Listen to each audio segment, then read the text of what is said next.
Sejam muito bem-vindos ao Grupo Espírita da Prece, né? Nós retornando aí com as nossas atividades.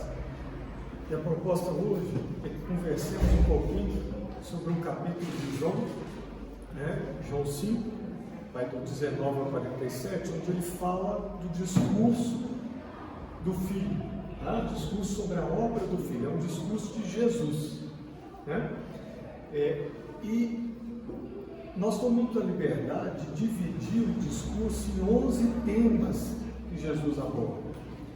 Essa divisão é uma divisão arbitrária, tá? Não tem correspondência com os versículos, mas sim com os assuntos que Jesus trata nesse discurso. Tá? Então, vamos começar pelo primeiro tema, né? Logo no início, Jesus começa dizendo: não pode o filho fazer nada de si mesmo, senão o que vir o Pai fazer. As próprias obras que eu faço testemunham a meu respeito, que o Pai me enviou. Jesus começa a falar da condição dele de ser uno com Deus. Jesus começa dizendo que ele está em comunhão com Deus. Então, ele veio em comunhão com o Pai para cumprir a sua tarefa, cumprir com perfeição, né? Então, essa é a primeira coisa que Jesus fala: eu estou em comunhão com o Pai, e eu vim para que nós façamos e completemos essa obra em perfeição. Jesus, logo no início, começa dizendo isso, e ele segue dizendo: pois assim como o Pai levanta e vivifica os mortos, bem em hebraico, Pai levanta, às vezes usa levanta, ressuscita, ou morte, a descida, né? Aqui ele diz: o Pai levanta e vivifica os mortos, assim também o Filho vivifica quem quer. Aqui faz uma clara menção à reencarnação, né? O Pai levanta, ergue, ressuscita em determinados são termos, né, que a gente precisa entender o sentido. Então, Jesus está dizendo claramente da lei da reencarnação do Espírito. Ele vai tocar isso em mais assuntos nesse. E aí a gente trouxe algumas, eu vou ler aqui porque está pequenininho para quem está no fundo, o profeta Ezequiel, quando Deus fala com ele, o profeta Ezequiel está à frente de muitos ossos, e Deus fala com ele: eis que vou fazer com que sejais penetrados pelo meu Espírito e vivereis. Vou colocar em vocês o meu Espírito e vocês viverão. Ele fala, através do profeta Ezequiel, para os ossos. Então ele está dizendo que ele vai seguir a lei do Espírito voltar. E ele segue em Malaquias, também no Antigo Testamento, né? E aqui há uma junção do Antigo Testamento, quando ele diz: eis que vos enviarei Elias. Malaquias viveu 400 anos antes de Cristo. Elias viveu lá na época do rei Acabe, 900 anos antes de Cristo, é o profeta Elias, né? Então, Elias viveu há 900 anos, Malaquias há 400, e ele fala que Deus diz para ele que iria enviar o profeta Elias antes que chegue o dia terrível de Javé. E Jesus vai falar disso em Mateus. Quando Mateus diz, João Batista fala de Jesus, depois Jesus fala de João. E aí Jesus diz, confirmando a encarnação de Elias, porque Jesus diz: porque os profetas e a Torá predizeram até João o Batista. E se quiseres dar crédito, ele, João Batista, é o Elias que deveria vir. Por que Jesus fala que é o Elias que deveria vir? Porque Malaquias já havia dito que o Elias iria vir antes do dia terrível. E também depois, quando fala de João Batista, a voz que clama no deserto, Isaías fala dessa voz que clama no deserto, fazendo referência a João Batista. E Jesus depois vem e confirma. Então a gente vê os profetas falando, Jesus falando, confirmando a reencarnação. Depois a gente chega na carta de Paulo aos Coríntios. Paulo faz duas perguntas. Mas alguém dirá como ressuscitam os mortos? Com que corpo voltam? Essa pergunta de Paulo na carta dos Coríntios. Com que corpo voltam? Né? Aí Paulo descreve. Tem dois corpos. Um corpo psíquico e um corpo espiritual. O psíquico é terreno, vem da terra. O espiritual vem do céu. Então Paulo já deixa claríssimo, escancaradamente, que há um corpo físico e um corpo espiritual, que Paulo chamou corpo psíquico e corpo espiritual. Então, todos esses aqui estão falando da reencarnação. E Jesus, no seu discurso, também fala da reencarnação. Então, reencarnação não é uma possibilidade. Reencarnação é uma lei divina. É uma lei natural que está nas Escrituras, claro e escancaradamente, para quem quiser entender. Né? Então, Jesus segue no terceiro tema, né? Pois o Pai não julga ninguém, mas deu todo juízo ao Filho. Meu juízo é justo, porque não busco a minha vontade, mas a vontade de quem me enviou. Então, Jesus diz que o Pai não julga ninguém. E realmente quem vai nos julgar é a nossa própria consciência. A nossa consciência, a nossa casa mental, que vai nos dizer se o que fizemos, se as atitudes que tomamos enquanto encarnados foram atitudes boas ou ruins. Se as atitudes foram ruins, a nossa própria casa mental, a nossa consciência vai nos pedir reparação e provas e expiações. Se a nossa atitude foi boa, condizente com o que nós programamos para vir e fazer, nós receberemos a paz da consciência e a tranquilidade do dever cumprido. Porque dessa maneira nós somos fiéis àquilo que nós nos propusemos a fazer. E quando dizemos de fidelidade, nós estamos dizendo o quê? Fidelidade é compreensão do dever. Você é fiel quando você compreende o seu dever e você faz o que você devia fazer. Né? Então, Deus não vai nos julgar, mas a nossa casa mental sim. E aqui na fala de Jesus, eu sou a ressurreição e a vida, em hebraico ser, e o estar é a mesma palavra. Então nós podemos dizer, eu sou a ressurreição e a vida, ou eu estou na ressurreição e na vida. Jesus falou isso a Marta, quando Marta foi pedir a Jesus que socorresse Lázaro, no episódio da ressurreição de Lázaro. Então Jesus está nos dizendo que Ele está lá na ressurreição e na vida. Ressurreição o quê? Quando nós nos levantarmos, quando nós nos erguermos espíritos, corpo espiritual, como diz Paulo, porque o corpo físico é terreno, ele vai ficar na terra, mas quando nós nos erguermos, aí sim, só há um caminho, Jesus. Né? A paz, a serenidade e a vida espiritual só existe, vida plena, vida em abundância, se nós seguirmos o ensino de Jesus. Por isso Jesus nos diz, eu estou ou eu sou a ressurreição e a vida, na ressurreição e na vida.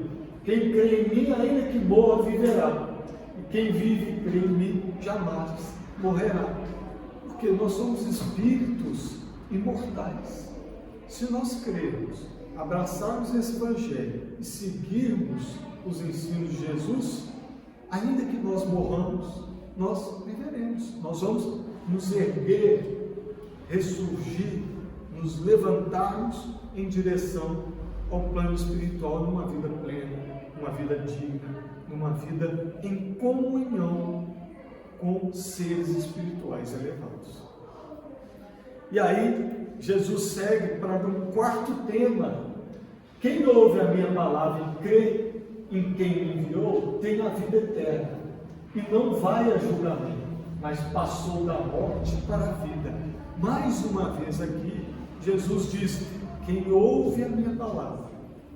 Mas muitas vezes nós ouvimos, mas não vivemos. Então há uma diferença enorme entre ouvir e nos esforçarmos para viver. Então aqui o ouvir é no sentido de vocês têm que viver a minha palavra. Porque se vocês viverem a minha palavra e acreditar que o Pai, que Deus me enviou, nós vamos ter a tal da vida eterna. A vida eterna em comunhão com Jesus. Não é? O nosso destino é a perfeição. Nosso destino é frequentar regiões elevadas de vibração, regiões ditas angélicas. Mas para isso nós precisamos nos depurarmos. Nós precisamos cortar as arestas das nossas imperfeições. E qual é o caminho? Jesus nos diz: eu sou o caminho, a verdade e a vida. Ninguém vê ao Pai se não for por mim. Já deixou isso extremamente claro, como o Messias que é, como enviado de Deus que foi, que só há um caminho: seguir o seu Evangelho. Veja bem, Jesus não disse que é preciso seguir essa ou aquela religião, esse ou aquele segmento. Não, Jesus está dizendo: vocês precisam seguir o que eu vivi, como eu vivi, como eu deixei a mensagem. É isso aí que Jesus está dizendo. Esse que é o caminho, não religiões, segmentos, crenças, mas espiritualização, a busca dessa vivência cristã. Vamos lá. O quinto tema é um tema importante para nós agora, que Jesus diz: vem a hora e é agora. Quando os mortos ouvirão a voz do Filho de Deus, os que ouvirem viverão.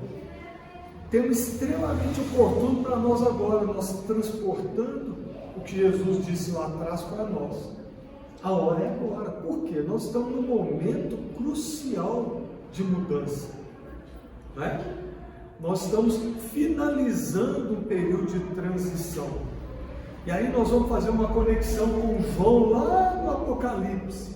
Que às vezes a gente negligencia o Apocalipse com toda aquela linguagem figurada de João, mas João traz que os anjos, disseram a ele: marcaremos a fronte dos servos do nosso Deus. Por quê? A fronte dos servos serão marcados. Então nós precisamos ser ou estar entre aqueles que terão a fronte marcadas como servos do Senhor. Porque esses que tiverem a fronte marcada, vai chegar no tempo de julgar os mortos os encarnados, nós materiais, e dar recompensa aos teus servos e aos que temem o seu nome, mas exterminar aqueles que exterminariam a terra. Então a linguagem bem apocalíptica de João, é o momento de julgar, é o momento, essas décadas, 3 décadas que nós vamos passar agora, esse período de finalização da transição, é o momento em que serão julgados os mortos, nós encarnados, e os que estão na erradicidade. Mas não é julgado num tribunal, é julgamento de vibração. Será que nós teremos essa fronte marcada como servos de Deus? E nós seremos vibracionalmente capazes ou adequados para vivermos em um mundo regenerado? É isso que João está nos fazendo. Toda a sua linguagem. O que estamos fazendo para que nós sejamos dignos de viver numa terra regenerada? Porque nós vamos herdar a terra. Nós quem? Aqueles que tiverem a fronte marcada. Ou seja, aqueles que vibracionalmente forem capazes de viver num mundo regenerado. É isso que João está dizendo com toda a sua linguagem figurada. Mas vamos para o sexto tema. Jesus nos diz: não vos maravilheis disso, pois vem a hora em que todos os que estão no sepulcro ouvirão a sua voz e sairão. De novo, os que fizeram coisas boas para a ressurreição da vida, aqueles que estão no sepulcro, não só os que estão enterrados no plano espiritual. Aqui é uma linguagem figurada para nós, que estamos aqui encarnados. Os que fizeram coisas boas para a ressurreição da vida, e os que praticaram coisas malévolas para a ressurreição do juízo.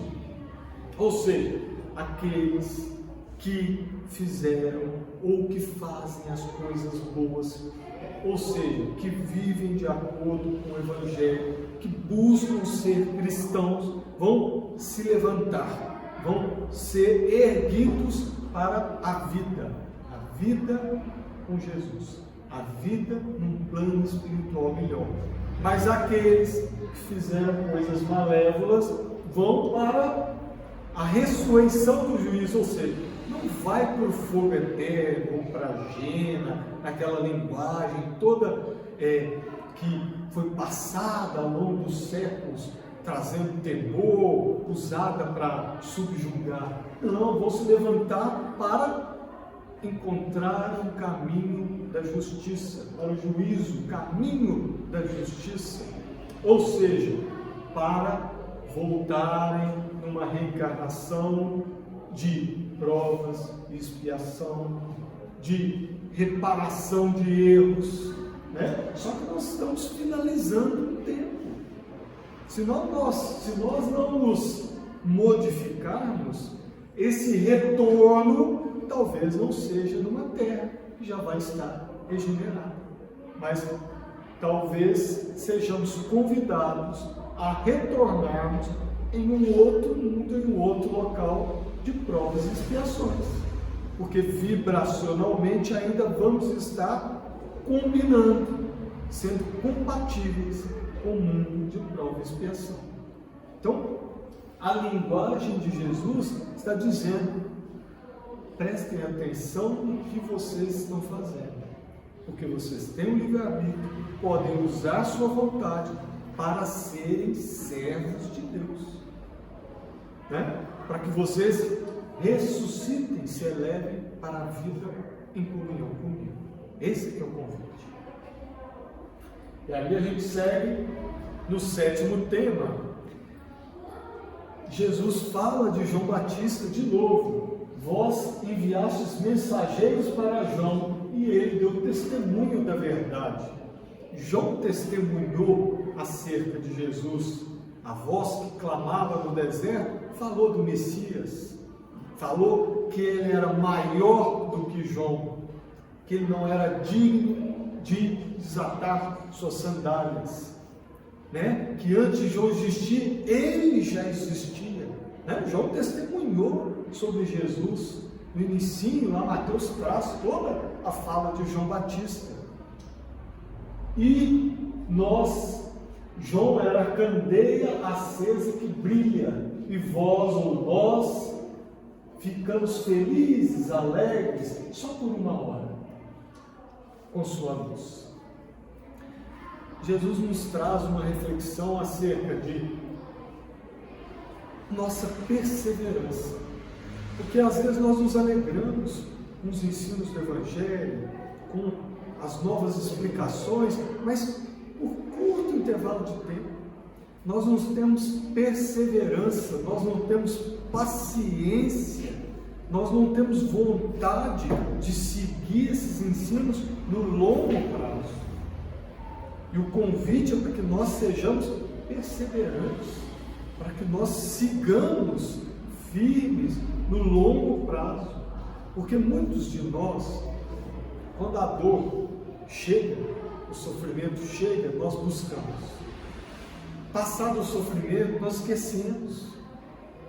Esquecemos do Evangelho, esquecemos de Jesus, esquecemos dessas palavras de consolo, de bom ânimo, né? Que nos exortam a seguir, e voltamos para a vida anterior, para a vida muito materializada, para a vida muito ligada a tudo que são os nossos desejos, que é o que nós buscamos com muita facilidade nesse mundo material. Porque uma vida plena cristã exige um certo esforço para nós domarmos as nossas más inclinações. Exige vontade para que nós mudemos a nossa maneira de agir, de pensar. E aí, seguimos para o 8º tema, onde Jesus nos diz: nunca ouvistes a sua voz, nem vistes a sua aparência, falando de Deus, e não tendes a sua palavra permanentemente em vós, porque vós não credes naquele em quem Ele enviou. Então Jesus usa um trocadilho: nós não cremos no Messias que foi enviado, ou às vezes cremos, mas não seguimos, ouvimos, mas não damos importância. Então, de que adianta nós recebermos esse Evangelho, estudarmos esse Evangelho, se ele não nos modifica intimamente? Porque os Evangelhos, né, são tratados de ensino moral. Se nós não absorvermos esses ensinos e tentarmos vivermos de uma maneira melhor, mais harmoniosa com o nosso próximo, com nossos irmãos, de que adianta nós estudarmos o Evangelho? Se dentro da nossa casa, no nosso emprego, dentro da casa espírita, na rua, nós temos imensa dificuldade, ou nos esquecemos completamente dos ensinos morais que o Evangelho nos traz. E Jesus segue com um novo tema, e aí ele já fala muito para os judeus, mas serve imensamente para nós. Examinai as Escrituras, porque vós supondes ter nelas vida eterna. Porque nós lemos as Escrituras achando que ali é o conhecimento eterno, e é, mas são elas que testemunham a meu respeito. Mas não quereis vir a mim para terdes vida. A gente examina, a gente estuda, mas a gente não compreende que existem várias propostas de mudança ali, e que há uma clara referência que Jesus é o Messias. Então a gente vai trazer algumas informações lá da antiga aliança, fazendo conexão com o Novo Testamento, com a nova aliança, né? Isaías nos diz principalmente para os judeus nessa época, Jesus estava dizendo a eles: um ramo sairá do tronco de Jessé. Jessé era o pai de Davi, do rei Davi, patriarca lá dos judeus. Um ramo vai sair do tronco de Jessé, um rebento brotará de suas raízes. Sobre ele repousará o Espírito de Yahvé, o Espírito de sabedoria e inteligência. Então, Isaías está citando lá atrás que viria um descendente da tribo de Davi, que terá o Espírito de Yahvé, o Espírito de sabedoria e de inteligência. Miqueias, 800 anos antes de Cristo, nos diz: de Belém sairá para mim aquele que governará Israel. Então Deus dizia para Miqueias: já falando que Jesus viria de Judá, né?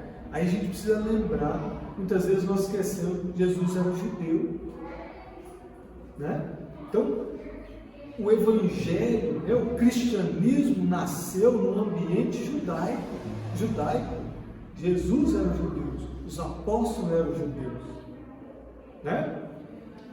E aí, Miqueias de novo nos traz: ele, o Messias, se erguerá e apacentará o rebanho pela força de Yahvé, porque ele vai ter essa força, essa sabedoria, essa inteligência de Deus, de Yahvé, na linguagem do Antigo Testamento. Yahvé é Deus, né? E aí Zacarias, na famosa entrada de Jesus em Jerusalém, também diz: exulta de alegria, filha de Sião. Sião está dizendo respeito a Jerusalém. Seu rei vem a ti, justo e vitorioso, montado no jumento. Na entrada de Jesus, montadinho no jumento, cumprindo a profecia de Zacarias, né? Então a gente vê Jesus é a videira, né? Nós precisamos ser esses ramos conectados com essa fonte. Jesus já nos diz: eu sou o pão da vida, né? Quem comer desse pão viverá para sempre.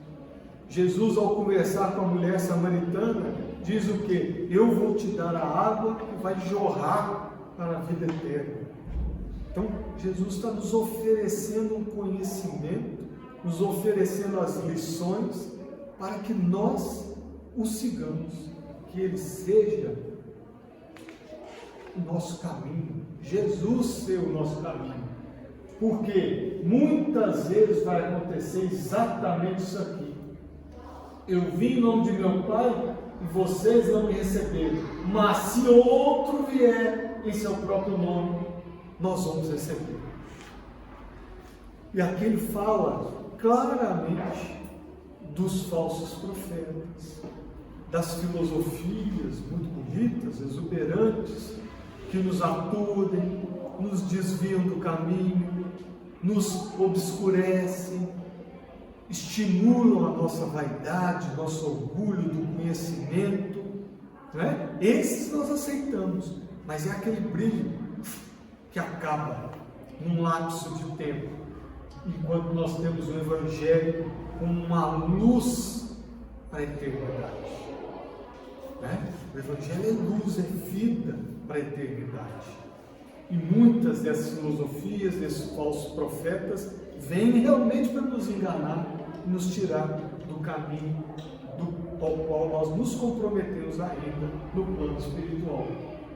E aí Jesus nos diz: eu sou a luz do mundo, quem me segue não anda nas trevas, mas terá a luz da vida. Ou seja, nós precisamos seguir o caminho de um ser que já foi experimentado. Um ser que, quando o mundo foi criado, ele estava com Deus, né? João já nos diz: no princípio era o Verbo, e o Verbo estava junto de Deus. Tudo foi feito por ele, nada sem ele foi feito. Quem era o Verbo? Cristo, o Cristo, Jesus. No princípio o Verbo estava com Deus. Se nós pensarmos que a Terra tem 4 bilhões e meio de anos, Jesus já era Cristo há 4 bilhões e meio de anos, onde a imensa maioria de nós era um princípio inteligente, começando a sua jornada. Jesus já era Cristo. E nós não temos dúvida de seguir o caminho que Ele traçou para nós, esse caminho de luz, para que nós alcancemos a vida, não é? E aí, o último tema que Jesus traz para nós no discurso é: pois se cresceis em Moisés, crereis em mim, já que ele escreveu a meu respeito. Se, porém, não credes naqueles escritos, como crereis nas minhas palavras? E aí a gente tem que trazer onde que Moisés falou de Jesus, porque muitas vezes podemos ser questionados: onde tem isso? E aí lá no Deuteronômio, Deus fala para Moisés: vou suscitar para eles, que ele está falando para o povo hebreu, um profeta como tu, Moisés. No meio dos teus irmãos, o profeta vai sair daí, do meio dos seus irmãos, no meio dos hebreus, né? Colocarei as minhas palavras em sua boca e ele lhes comunicará tudo que eu lhe ordenar. Então, Deus fala para Moisés que o profeta viria do meio desse povo. E Deus vai colocar a palavra na boca e ele vai fazer tudo que Deus o ordena. Não é? Jesus não está em comunhão com Deus. Então o pensamento divino, Jesus executa. O verbo do início, né? Se nós pegarmos lá na Gênesis, e Deus disse, e o verbo executou. A Gênesis já falava dos verbos, né? E aí a gente pega na Gênesis, o século não se afastará de Judá, até que venha Siló. Siló é a linguagem do Antigo Testamento, até que venha o Messias. Siló faz referência ao Messias, e que lhe obedeçam os povos. Então, até que venha o Messias, né? O Messias ia vir de Judá, sair do povo hebreu, sair do meio dos judeus. E aí Deus também falou em Abraão, falou para Abraão, né? Está no livro de Gênesis, Moisés escreveu o livro de Gênesis. Deus falou para Abraão: por tua posteridade serão abençoadas todas as nações, porque você me obedeceu. Se nós pegarmos o Messias, tem que ser descendente lá de Abraão. Se nós pegarmos, por que Mateus começou o seu evangelho falando da genealogia de Jesus? Porque Mateus escreveu o seu evangelho para os judeus. E para os judeus, todos sabiam que o Messias viria da descendência de Abraão, né? Esse era o Messias prometido. Só que grande número dos judeus não o aceitaram como Messias. E fica para nós que Jesus já vem com a sua história há muito tempo, é experimentado, trouxe para nós todos os ensinos, e nós precisamos realmente tentar viver esses ensinos, para que nós sejamos realmente luz do mundo, herdeiros do Pai. Jesus nos abençoe e nos fortaleça nas nossas escolhas.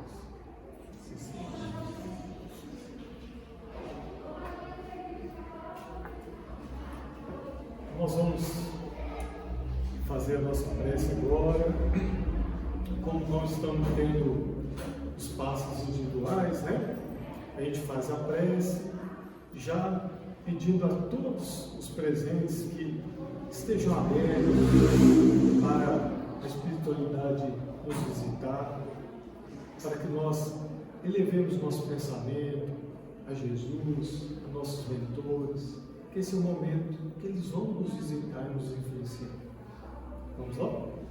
Então vamos elevar nossos pensamentos, serenar nossas mentes, buscar lembrar a imagem de Jesus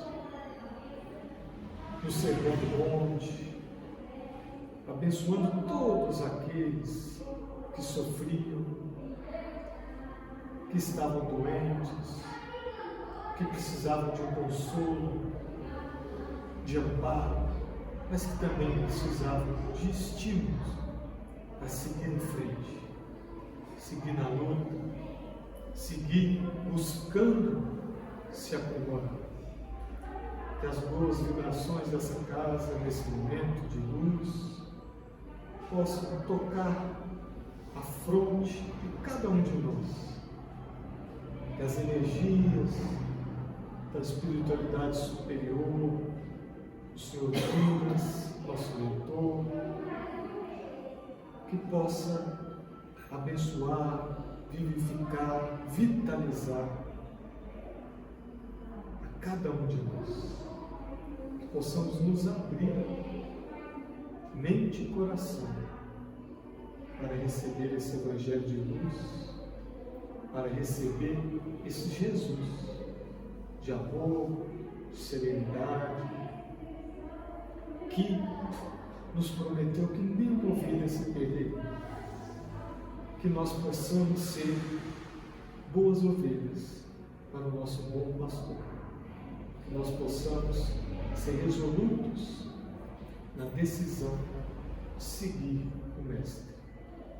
Que o Senhor nos abençoe, que possamos levar essas vibrações aos nossos lares, às nossas famílias, que elas sejam benfazejas a todos que estão ao nosso lado. Que assim seja, sigamos em paz. Paz em Jesus.